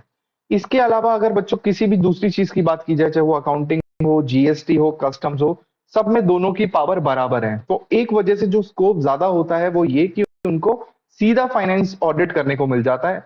कल को अगर एक रूल बन जाए कि कॉस्ट ऑडिट भी मैंडेटरी हो जाए सब पे, तो ऑटोमेटिकली सीएमए के पास भी काम बहुत ज्यादा हो जाएगा। अब अगर बच्चों मैं इंस्टीट्यूट की बात करूं तो हमारा जो चार्टर्ड अकाउंटेंट का इंस्टीट्यूट है वो 1949 आईसीआई एक्ट के अंदर बना है। ठीक है, तो एक्ट का नाम है institute of chartered accountants act, ICAI 1949। हमारे इंस्टीट्यूट का नाम है आईसीडब्ल्यूएआई। जब बना था तो नाम था आईसीडब्ल्यूएआई एक्ट 1959। ठीक है, देखने में आपको लगेगा क्योंकि सर हमारा इंस्टीट्यूट 10 साल छोटा है, तो बेटा हमारा इंस्टीट्यूट बना हुआ है 1945 से, लेकिन वो एक्ट के अंदर रेगुलेट हुआ जब एक्ट बना 1959 में। अगर आप एज वाइज देखो तो हम उनसे पहले इंस्टीट्यूट थे, हम चार्टर्ड अकाउंटेंट से पहले बना हुआ इंस्टीट्यूट थे, बट रेगुलेटरी बॉडी नहीं थे। और क्योंकि हमें रेगुलेट करने वाला कोई नहीं था, चलाने वाला कोई नहीं था, तो एक्ट कब बना? 1959 में। तो 1959 से पहले, जब 10 साल पहले इनका एक्ट बन गया ना, तब तक ये मार्केट में अपना बहुत तगड़ा दबदबा बना चुके थे, मिनिस्ट्री में बड़े बड़े लेवल्स पे पहुंच चुके थे। अगर बच्चों आज आपको कॉस्ट ऑडिटर को पावर देनी है तो कैसे आप दे सकते हो? आपको पार्लियामेंट में जाके इनके लिए कुछ रूल पास करने पड़ेंगे, पर पार्लियामेंट में सीएमए से ज्यादा कौन बैठे हुए हैं? Chartered accountant. रिप्रेजेंटेशन सारा कौन कर रहे हैं? Chartered accountant. तो आपको लगता है कि चार्टर्ड अकाउंटेंट अपना ही कॉम्पिटिटर हमें बनाएंगे? ऐसा कोई लॉ पास करेंगे जिसमें हमें उनका कॉम्पिटिटर बनाया जाए? Answer is no. तो यही एक बेसिक रीजन है कि हल्का सा काम में कुछ कम रहता है। बट ओवरऑल अगर स्कोप की बात करो बच्चों, हमेशा मैं कहता हूं कि स्कोप आप में होता है, आपके अंदर होता है। कोर्स आपको एक इनिशियल स्टेज तक पहुंचा सकता है, फिर आगे आप कितनी मेहनत करते हो वो आप पे डिपेंड करता है। ठीक है, चलिए। तो ये हमने बता दिया कि हमारे इंस्टीट्यूट कब बना, कब उस एक्ट में होगा, ये बस रीड करना है बच्चों, एग्जाम में ऐसा कुछ नहीं पूछेगा आपसे। फिर आता है हम मीनिंग ऑफ कॉस्ट का। तो कॉस्ट का सिंपल सा मतलब होता है एक्सपेंस या एक्सपेंडिचर। एक बच्चों एक्चुअल होता है, एक नोशनल होता है। अब इस वर्ड का मतलब मैं आपको बताता हूँ। वर्ड नोशनल का मतलब, नोशनल का मतलब होता है बच्चों एज्यूम्ड और एस्टिमेटेड। फॉर एग्जाम्पल बच्चों, आप लोग बस से अपने घर से मेरे क्लास तक आ रहे हैं, मान लेते हैं कि आप रहते हैं कहीं 15 किलोमीटर दूर। तो आपने कहा कि सर हम बस से आएंगे, बस में 15 रुपए किराया लगेगा। तो आपने जो 15 रुपीज की कॉस्ट बताई है बच्चों, this is a actual cost. सही बात है। लेकिन मैं आपसे कहता हूं कि बच्चों मैं तुमको एक ट्रिप पे ले जा रहा हूं, शिमला की ट्रिप पे, और इस ट्रिप पे 5,000 का खर्चा आ जाएगा। क्या ये 5,000 एक्चुअल कॉस्ट है? Answer is no. क्या बोलते हैं बच्चों इसको? इसको हम बोलते हैं नोशनल कॉस्ट। नोशनल मतलब कि भाई ये एक एस्टिमेट है, 5,000 से ऊपर भी हो सकता है, 5,000 से नीचे भी हो सकता है। So this is an estimated cost. इसको बोलते हैं बच्चों हम नोशनल कॉस्ट। क्लियर है आपको? तो जब एक्चुअल खर्चा हो चुका है, एक्चुअल कॉस्ट आपको पता है, दैट इज एक्चुअल। जहां पे भविष्य का खर्चा जो एक्चुअली आपको नहीं पता है, तो उसको हम नोशनल कॉस्ट बोलते हैं, क्योंकि वो एस्टिमेटेड होती हैं, वो एक्यूरेट नहीं होती हैं।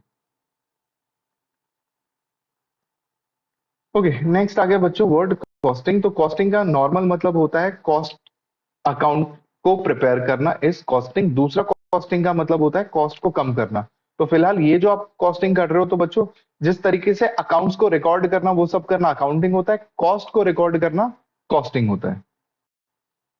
Now cost accounting. तो कॉस्ट अकाउंटिंग वही है जैसे आपने फाइनेंशियल अकाउंटिंग की एक डेफिनेशन पढ़ी हुई है कि रिकॉर्डिंग, क्लासिफाइंग, समराइजिंग, ये सब करना। यही सेम चीज जब कॉस्ट में आप करते हो तो यहां आ जाता है कॉस्ट अकाउंटिंग। अब ये बच्चों डेफिनेशंस आपको पढ़नी है, नेक्स्ट क्लास में मैं इसमें और डिटेल में आपको पढ़ाऊंगा। फिलहाल मैं आपको आज ही क्लास में वो करा रहा हूं जो सीधा आपके एग्जाम में आएगा। अच्छा बच्चों, कॉस्ट अकाउंटिंग या normal word accounting and accountancy में क्या डिफरेंस है? एक वर्ड है अकाउंटिंग, एक वर्ड है अकाउंटेंसी। अकाउंटिंग प्रोसेस है, अकाउंटेंसी प्रिंसिपल। अकाउंटिंग प्रोसेस है, हाँ, अकाउंटेंसी उस प्रोसेस को करने का प्रिंसिपल। नहीं, बोल सकते हो सॉर्ट ऑफ, प्रिंसिपल या लेकिन टेक्निक, लिखने का जो टेक्निक या जो मेथड कैसे यूज होगा। एक्चुअली ना अकाउंटिंग जो प्रोसेस है वहां पे प्रोसेस कहाँ खत्म हो जाता है? ये प्रोसेस बेटा खत्म हो जाता है फाइनलाइजेशन ऑफ अकाउंट में। आपको पता है ना कि हम अकाउंट्स फाइनलाइज करते हैं, अकाउंटिंग खत्म, बैलेंस शीट बनाई, P&L बना, अकाउंटिंग खत्म। लेकिन अकाउंटिंग में हम कहते हैं कि भैया ऐसी क्यों बनी, हम इंटरप्रिटेशन भी करते हैं।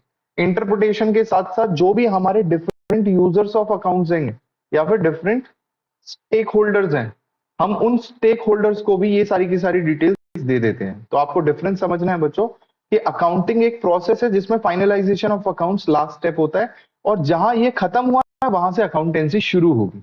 तो अकाउंटेंसी कहेगी चलो बैलेंस शीट ऐसी बनी, पर बैलेंस शीट पिछले बारी के मुकाबले नीचे कैसे जा रही है, मेरे एसेट्स कैसे कम हो रहे हैं, या मैं लॉस में क्यों आ रहा हूं, या मैं प्रॉफिट में गया तो उसके क्या रीजन थे, क्योंकि मैं और ज्यादा प्रॉफिट भी कमा सकता था। ठीक है बच्चों, ये डिफरेंस होता है।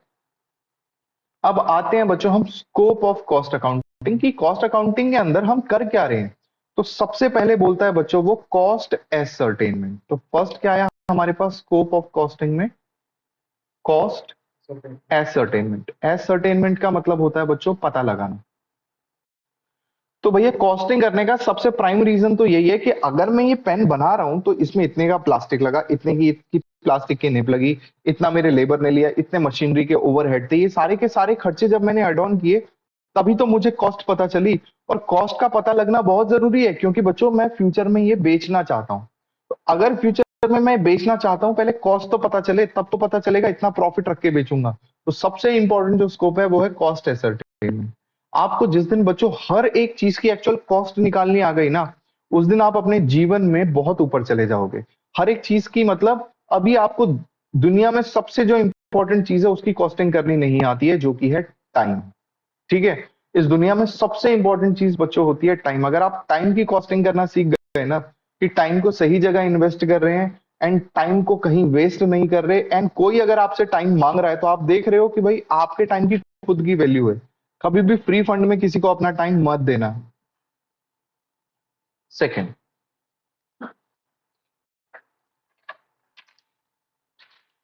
Cost book keeping.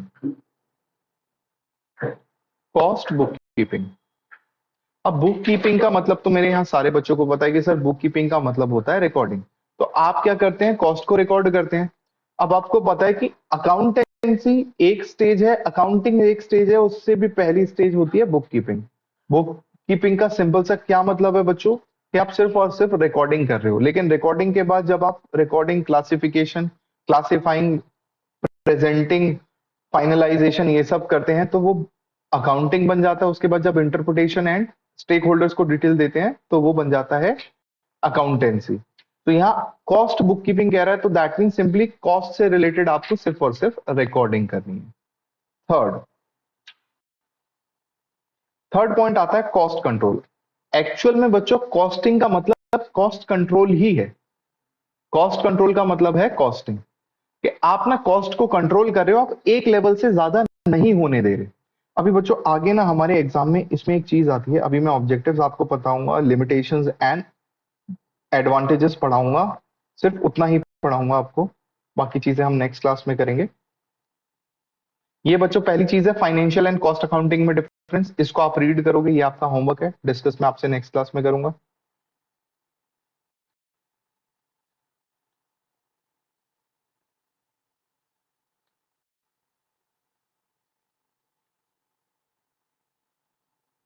ठीक है, काफी आगे है वो टॉपिक, तो अभी छोड़ देते हैं, जब आएगा तभी देखेंगे।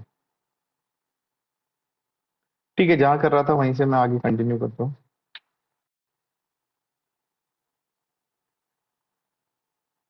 ओके बच्चों, यहाँ पे नेक्स्ट पॉइंट हमने पढ़ा स्कोप में कॉस्ट कंट्रोल। कॉस्ट कंट्रोल का क्या मतलब है बच्चों, कॉस्ट कंट्रोल का मतलब है कॉस्टिंग करना या अपने खर्चों को एक लेवल तक रखना, उसको उस लेवल से आगे ना जाने देना।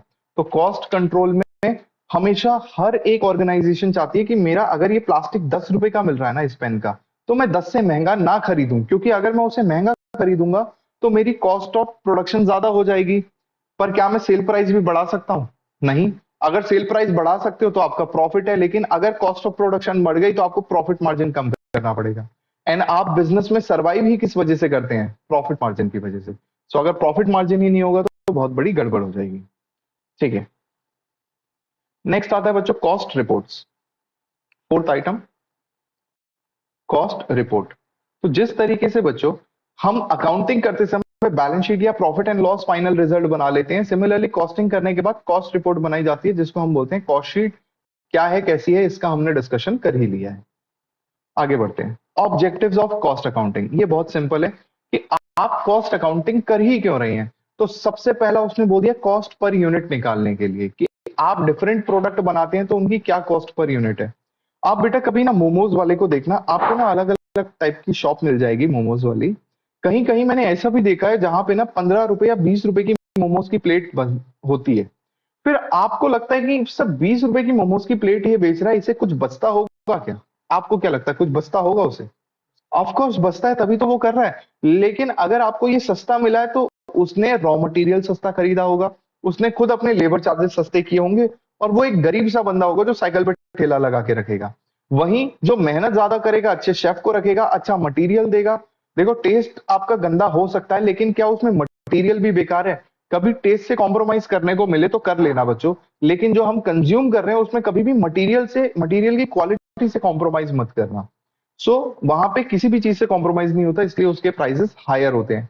एंड जहां पे कॉस्ट ज्यादा होगी बच्चों, वहां पे ना प्रॉफिट का प्राइस भी जो प्रीमियम प्राइसेस पे चार्ज होते हैं। जैसे मैं बोलूं, अभी परसों की बात है, मेरा बड़ा भाई है, तो मेरे जो बड़े भैया हैं वो अशोका होटल में काम करते हैं।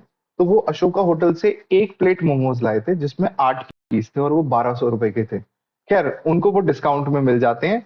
बट खुद सोचो बच्चों, 1200 रुपए की मोमोज की प्लेट 100 रुपए की तक की ठीक है, 200 की ठीक है, और उतने ही मोमोज आ रहे हैं। वहीं पे 20 रुपए की भी मोमोज की प्लेट है। बट कहाँ डिफरेंस आ जाता है बच्चों, कि आप वहां मास्टर शेफ उन लोग चीजों को बनाते हैं एंड अच्छा इनपुट यूज करते हैं, हाई क्वालिटी। तो याद रखना, कोई भी व्यक्ति अगर क्वालिटी अच्छी देगा तो वो अपना प्रॉफिट मार्जिन बहुत ज्यादा बढ़ा देगा और उसको एक प्रीमियम प्रोडक्ट बना देगा। जैसे आपने बच्चों गाड़ियां तो बहुत देखी होगी, मारुति की भी गाड़ी आपने देखी है, बीएमडब्ल्यू की गाड़ी भी देखी है।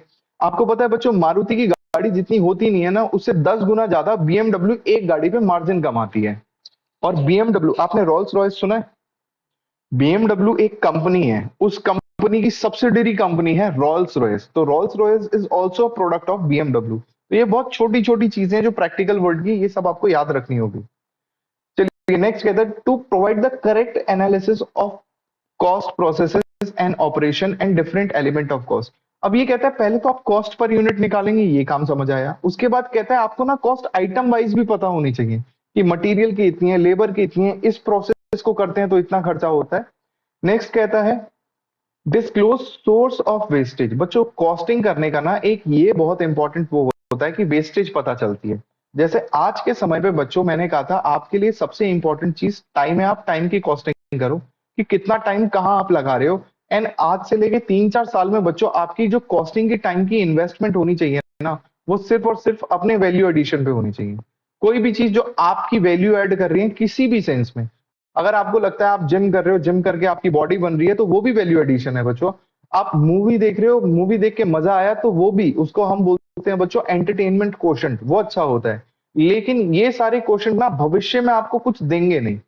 बट आप आज पढ़ाई कर रहे हो, नॉलेज गेन कर रहे हो, फिजिकली अपने ऊपर काम कर रहे हो, मेंटली अपने ऊपर काम कर रहे हो, इमोशनली अपने ऊपर काम कर रहे हो, ये सारी की सारी चीजें आपको एक बहुत बेहतरीन पर्सनैलिटी बनाएंगी। और वही पर्सनैलिटी जितनी अच्छी होगी, आपको आगे ग्रो करने में उतनी आसानी होगी। तो याद रखना है आपको हमेशा बच्चों, टाइम कॉस्टिंग जरूर करना। आप दिन भर में क्या क्या एक्टिविटी कर रहे हो, फोन में कितना टाइम लगाते हो, फालतू फालतू टाइम कितना वेस्ट कर रहे हो। और मैं बिल्कुल नहीं कह रहा कि दोस्तों के साथ मत घूमो, फोन यूज मत करो, सब कुछ करो, बट एक लिमिट के साथ। बट दिन दिन भर का मोस्टली जो टाइम लग रहा है वो वैल्यू एडिशन पे लगाओ, ठीक है? कभी भी दोस्तों से मिल रहे हो ना बच्चों, तो जैसे मैं आपको किसी चीज पे नॉलेज दे रहा हूँ, उस नॉलेज पे बात करो। आप कॉस्टिंग का एक टॉपिक सीख है, टॉपिक पे बात करो। करंट अफेयर्स में क्या चल रहा है, आईपीएल चल रहा है, उस पे बात करो। कहीं इलेक्शन होने वाले हैं कर्नाटक में, उसकी बात करो। करंट अफेयर्स की बात करो। ये मत करो तेरे को पता है उसने ऐसा कर दिया, ये वाली बातें जो होती हैं, these are simply time wasting things. तो वो बातें नहीं करनी। तो वेस्टेजेस का पता चलता है बच्चों, कि मैंने, ये तो पता चल गया मैं 100 किलो इनपुट लाया, बट आउटपुट तो 80 किलो है, तो बाकी 20 कहाँ चला गया? बाकी 20 हो गया वेस्ट। तो वेस्ट में क्या मैं वेस्टेजेस को कंट्रोल कर सकता हूँ या नहीं कर सकता हूँ, ये डिसाइड करना पड़ता है। अब आप याद रखना बच्चों की चीज, हर एक प्रोसेस में कुछ ना कुछ चीज का लॉस होता है, लेकिन जरूरी नहीं है कि उस लॉस को आप बचा सको। फॉर एग्जाम्पल बच्चों, मैंने आपके लिए बनाई चाय। चाय के लिए आपने मेरे को दे दिया 1 kg ऑफ मिल्क। अगर आपने 1 kg मिल्क दिया, तो क्या मैं 1 kg ऑफ टी आपको दूंगा बना के? Answer is no. अब आप लड़ोगे मेरे से कि सर 1 किलो चाय दो, मैं कहूंगा बेटा 1 किलो आपको मिल ही नहीं सकती, क्योंकि कुछ तो प्रोसेस में उड़ जाएगी, और उसे मैं भी नहीं रोक सकता। That is a normal loss. और नॉर्मल लॉस वेस्टेजेस नहीं होते हैं, एबनॉर्मल लॉस वेस्टेजेस होते हैं, जहां पे आपने कुछ दूध ऐसे ही गिरा दिया या फिर कुछ वेस्टेजेस कर दी। तो याद रखना है बच्चों आपको कि हर एक कॉस्टिंग करते समय हर एक प्रोसेस पे कुछ ना कुछ लॉस तो होता ही है, बट वो नॉर्मल लॉस है, होगा ही होगा। नेक्स्ट कहता है to provide requisite data to serve the guide for price fixation. तो दिस इज द पॉइंट। अच्छा, ये जो भी मैं ऐसे कर रहा हूं ना बच्चों हाईलाइट, आपको खुद उसे अंडरलाइन करना है क्योंकि वो मेन पॉइंट पड़ेगा। आपको हर एक चीज में मेन पॉइंट करना है। जैसे पहला था मेरा फर्स्ट पॉइंट था एसरटेनमेंट ऑफ कॉस्ट, ठीक है। दूसरा पॉइंट था हमारे पास correct analysis of cost process या कॉस्ट के एलिमेंट्स कर देना। तीसरा था हमारे पास disclose the source of wastage. चौथा है हमारे पास प्राइस फिक्सेशन। पांचवा है हमारे पास एज सर्टेन द प्रॉफिटेबिलिटी। अब पहले में बच्चों आपने कॉस्टिंग कर ली, दूसरे में प्राइस फिक्स कर लिया, तो प्रॉफिटेबिलिटी अपने अपने आप ही हमारे पास आ जाएगी। नेक्स्ट आता है बच्चों इफेक्टिव कंट्रोल। इफेक्टिव कंट्रोल का मतलब यह है कि जब मुझे पता चल रहा है कि भाई मैं बहुत सारा स्टीम में उड़ जाता है जब मैं प्रोसेस में बनाता हूं, तो मैं हो सकता है मैं ऐसा प्रोसेस करूं जो बहुत गर्मी में ना हो, क्योंकि चाय के लिए बहुत गर्मी की जरूरत नहीं है। उबालना जरूरी है बट उबालने के लिए कम टेम्परेचर पे भी उबाला जा सकता है। तो instead preparing your T on a gas और चूल्हा, you can make it in induction चूल्हा। तो शायद वो बिजली लेगा लेकिन बिजली में आपको आउटपुट ज्यादा दे और शायद कॉस्टिंग कम पड़े आपको। आपको पता है ना बच्चों, आप सब तो दिल्ली में ही रह रहे हो, सब दिल्ली वाले ही होंगे आई होप यहाँ पे। तो दिल्ली वाले तो सब कुछ बिजली से करते हैं क्योंकि बिजली की 200 यूनिट फ्री मिलती है। एटलीस्ट सर्दियों में तो सब कुछ बिजली से ही करते हैं। नेक्स्ट कहता है to reveal the source of economy by installing an implementation of system of cost control. Next point आ गया बच्चों cost control of material and labour and overheads. तो कहता है हम इसी तरीके से कॉस्ट कंट्रोल भी करते हैं। अब मैं आपको बच्चों एक प्रैक्टिकल चीज बता रहा हूं, ध्यान से समझना। कल को आप लोग भी जॉब पे जाओगे, तो जब आप जॉब पे जाएंगे बच्चों, तो आप जॉब पे आपको पता है आपको जॉब कितने, आपको जॉब मिलेगी 9 से 6 की। 9 से 6 में टोटल कितने हो गए बच्चों 9 आवर्स। इन 9 आवर्स में से बच्चों 1 आवर जो होगा वो आपके आराम करने का होगा। 1 घंटा आराम करने का, खाने पीने का, लंच ब्रेक आप बोल सकते हैं वो होगा। अब ध्यान से आप देखिए कि आप कितने घंटे ऑफिस में काम कर रहे हैं 9। मान लेते हैं बच्चों 9 घंटे काम करने के लिए आपको कितने रुपए मिलते हैं 90,000 पर मंथ। तो आपको ये पता चलता है कि आप 9 घंटे काम करने के 90,000 मिलते हैं, बट एक्चुअल में आप काम कितना घंटा करते हो, आप 8 आवर्स काम करते हो। तो बाकी 9 घंटे में से 8 घंटे काम कर रहे हो, तो 1 घंटा कहाँ गया बच्चों, ये हो गया नॉर्मल लॉस। आप इसे नहीं बचा सकते क्योंकि हम मशीन तो है नहीं जो लगातार काम करेंगे, इंसान है, इंसान को वेट करना पड़ता है। बट बच्चों ये नॉर्मल लॉस है, इसको आप नहीं रोक सकते, इसको आप कंट्रोल नहीं कर सकते। बट एक चीज को कंट्रोल आप कर सकते हो कि कोई कोई बंदा है जो 9 की जगह 9:30 बजे आता है। कोई कोई बंदा होता है कि 9 की जगह 9:30 आता है और आने के बाद और गुप्ता जी कैसे, और शर्मा जी कैसे, नेगी जी कैसे, बातचीत करने में और आधा घंटा खराब करता है और अपने काम पे कितने बजे पहुंचता है 10 AM पे। अब ये बंदा तो 10 AM से 6 AM तक काम करेगा और 1 घंटा लंच का, तो इसने 1 घंटा और वेस्ट किया है। तो जो बाकी का 1 घंटा इसने एक्स्ट्रा वेस्ट किया है बच्चों, तो उसके लिए हम कुछ ना कुछ अपनी तरफ से ऐसे स्टैंडर्ड्स बना सकते हैं, ऐसे रूल्स बना सकते हैं कि वो टाइम वेस्ट ना हो। जैसे आपने देखा होगा बच्चों की बड़ी बड़ी कंपनीज ना अपने एक कार्ड देती है और कार्ड के साथ पंच करना होता है। तो जब पंच करता है, पंच का मतलब है इसकी एंट्री हो गई और टाइम नोट होता रहता है। आधे घंटे लेट होने पे भी आपका हाफ डे लग जाता है, ठीक है। तो बहुत बेकार चीज है ना बच्चों, आधा घंटा हुआ तो भी आपका हाफ डे लग जाएगा। तो आधा घंटा होने पे भी बच्चों हाफ डे हो जाएगा। एंड इस वजह से जो लोग होते हैं वो टाइम पे आते हैं। अब देखिए जो 1 घंटे का एबनॉर्मल लॉस था, मैंने कैसे उसको बचा लिया, पंचिंग मशीन लगा के, टाइम मशीन लगा के। इस तरीके से मैंने कॉस्ट को कंट्रोल किया है और इस तरीके का कॉस्ट कंट्रोल आप मटेरियल, लेबर या किसी भी चीज के लिए कर सकते हैं। नेक्स्ट आता है to present and interpret data for management planning and decision making. तो इसके लिए नेक्स्ट आप कीजिए planning and decision making and control. ये नेक्स्ट पॉइंट है कि कॉस्टिंग करके मैंने सारा डाटा बनाया, टॉप लेवल मैनेजमेंट को दिया, मैंने कहा लो अब इसके बेसिस पे आप डिसीजन लो। नेक्स्ट आता है to help in preparation of budget. बच्चों बजट का मतलब होता है फ्यूचर एस्टिमेशन। हमारे देश में गवर्नमेंट भी बजट बनाती है, अभी हाल ही में लास्ट मंथ बजट बना है। तो बजट का मतलब क्या है बच्चों, बजट का मतलब ये हुआ कि गवर्नमेंट बोल रही है हमारे भविष्य में इतने एक्सपेंस होंगे और इतनी इनकम होगी। बट सेम चीज ऑर्गेनाइजेशन भी करती है, बट भविष्य में खर्चे और इनकम पता करने के लिए आपको करंट में तो पता होना चाहिए, और करंट में तब पता चलेगा जब आपने कॉस्टिंग करी होगी। नेक्स्ट कहता है to organizing effective information system. ये बस इतना करना, इफेक्टिव इंफॉर्मेशन सिस्टम। इसका मतलब आप कॉस्ट की रिकॉर्डिंग बहुत अच्छे से करते हो, सिंसियरली करते हो, इसीलिए उस रिकॉर्डिंग में गड़बड़ होने के, घोटाले होने के कोई चांसेस नहीं होते हैं।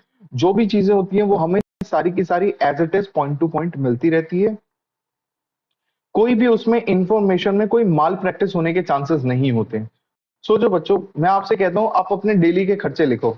इसमें दो टाइप के बच्चे होंगे, एक जो डेली हर एक खर्चा करते ही लिखेंगे, एक होंगे आलसी, वो सीधा लास्ट डेट पे लिखेंगे, उस दिन इतना हुआ था, उस दिन काफी सारी चीजें तो भूल जाएंगे। तो एक्यूरेट मेरे पास इंफॉर्मेशन किसकी अवेलेबल है? जो लगातार रिकॉर्डिंग कर रहे हैं।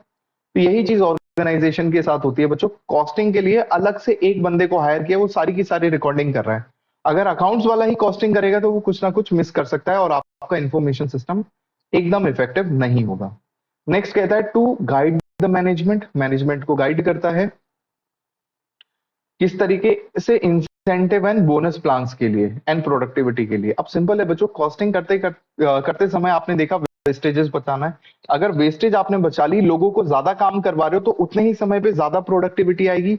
ज्यादा प्रोडक्टिविटी होगी तो ज्यादा सेल होगा, ज्यादा सेल होगा तो ज्यादा प्रॉफिट मार्जिन होगा। तो प्रॉफिट मार्जिन अगर अच्छा खासा है तो कुछ हिस्सा हम लोगों को दे देते हैं, अपने एम्प्लॉइज को दे देते हैं। तो उसके लिए भी हमें कॉस्टिंग ही हेल्प करती है। नेक्स्ट कहता है to organize cost reduction programmes.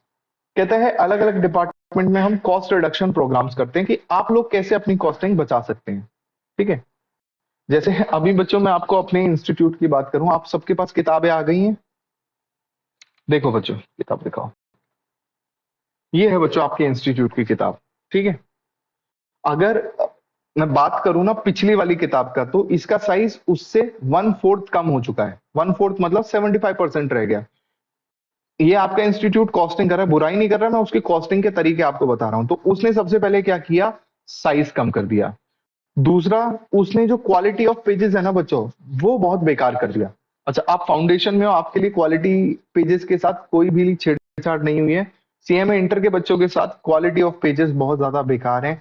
The ink की भी बच्चों कॉस्ट होती है, तो वो इंक की कॉस्ट भी कम हो रखी है, जिससे जो मटेरियल इन्होंने बनाया बच्चों, मटेरियल की कॉस्ट इनकी काफी अच्छे खासे अमाउंट से कम हो गई है।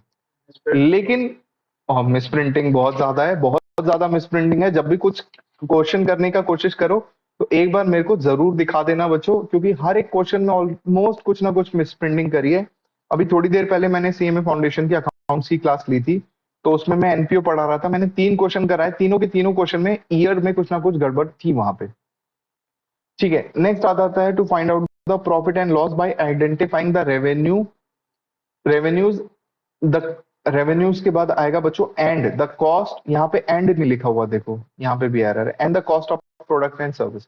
तो कह रहा है कि जो भी बच्चों प्रोडक्ट एंड सर्विस है, उनसे कितनी इनकम आई है, उनसे कितना एक्सपेंस हुआ है, कॉस्ट हुआ है। इससे मेरे को एग्जैक्टली पता चल जाता है कि क्या प्रॉफिट होगा या फिर क्या लॉस होगा। फिलहाल बच्चों बस यहीं पे हम छोड़ देते हैं। आज हमने सिर्फ और सिर्फ बेसिक्स ऑफ कॉस्टिंग पढ़ा है। मेरे ख्याल से 2 क्लासेस और रखेगी, क्योंकि मैं आपको बहुत ज्यादा डीपली पढ़ा रहा हूँ। तो आपकी 2 क्लासेस और लगेगी, वरना ये सिर्फ आधी क्लास का टॉपिक है, अगर हम ओवरऑल ऊपर ऊपर से आपको बताऊं। तो यहाँ तक हमने कर लिया है। आप बच्चों को यहाँ तक कोई डाउट होगा तो वो आप नेक्स्ट क्लास में पूछेंगे। एंड जितनी चीजें मैंने आपको करवा रखी है उनके आप नोट्स बनाएंगे। ऑब्जेक्टिव ऑफ कॉस्ट अकाउंटिंग में मैंने आपको ऐसे हाईलाइट कर दिया था, आप ऑब्जेक्टिव्स ऑफ कॉस्ट अकाउंटिंग लिखेंगे।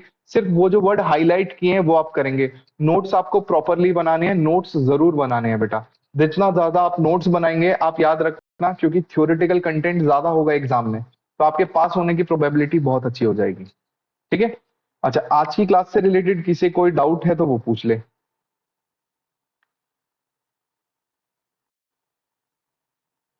किसी को कोई डाउट है आज की क्लास से रिलेटेड? भूमि, अंशिका? ठीक है,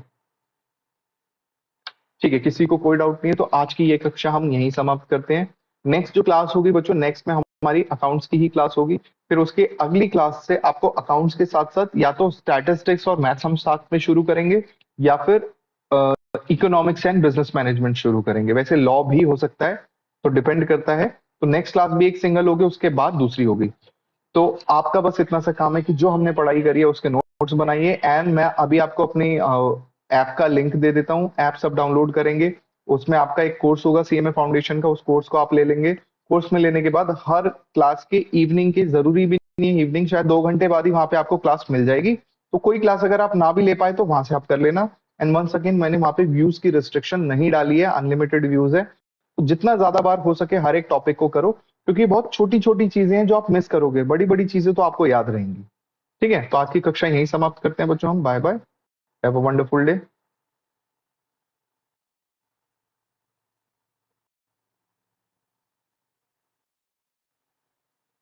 ठीक है भैया, साथ साथ नोट्स बनाते रहना है क्योंकि नोट्स बहुत इंपॉर्टेंट है। Okay bye.